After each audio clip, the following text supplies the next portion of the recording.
Buongiorno a tutti.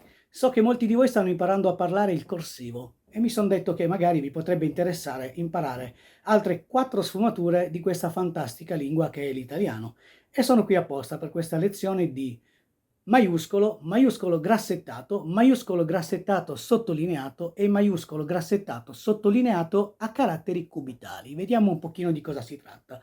Prendiamo una parola qualsiasi del vocabolario italiano, una parola in stampatello, come andiamo sul classico. Vaffanculo. Vaffanculo in stampatello è vaffanculo. Così. Semplicissima. Ma in maiuscolo cambia già.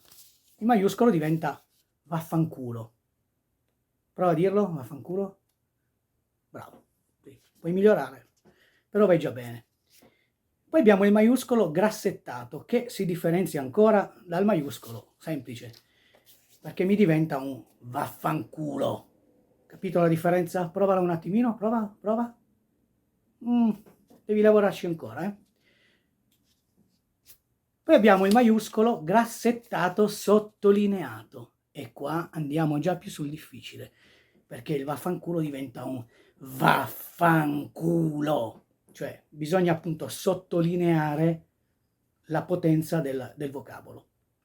Prova un po', fammi sentire se hai imparato. Sì, bravo, bravo, molto bene. Alla fine, in conclusione, c'è il vaffanculo maiuscolo, grassettato, sottolineato a caratteri cubitali, che è questo.